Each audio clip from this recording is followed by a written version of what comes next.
Hello everyone, তো আজকে আমি এই রেসিপিটা ট্রাই করব। তার জন্য সব কিছু কিনে এনেছি। তো রেসিপিটা ট্রাই করার জন্য প্রথমে একটা পাত্রে সয়াবিনগুলোকে গরম জলে ভিজিয়ে রাখতে হবে।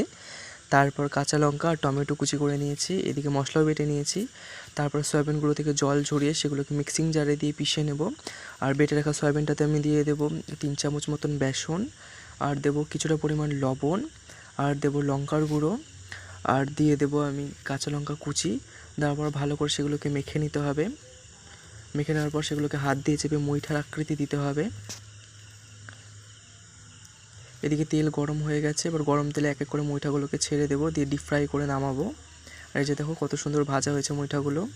তারপরে তোমরা চাইলে আলুটাকে স্কিপ করতে পারো, বাট আমি আলু খেতে পছন্দ করি তাই দিয়েছি। এদিকে আলুটাও ভাজা হয়ে গেছে। সেই তেলেই আমি দিয়ে দেবো তেজপাতা, শুকনো লঙ্কা, জিরে আর গোটা গরম মশলা।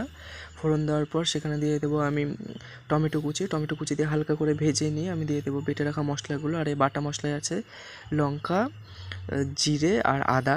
আর দিয়ে দিয়েছি ধনের গুঁড়ো, লঙ্কার গুঁড়ো, মিট মশলা, লবণ আর হলুদ। তারপর ভেজে রাখা আলুগুলো দিয়ে কিছুটা নাড়াচাড়া করিয়ে নিয়ে দিয়ে দেবো গরম জল দেওয়ার পর ঝোল ফুটলে তারপর মুইঠা দিয়ে কাঁচা লঙ্কা দিয়ে নামিয়ে নেবো। কেমন লাগলো জানিও, তোমরা সবাই বাড়িতে ট্রাই করো। বাই।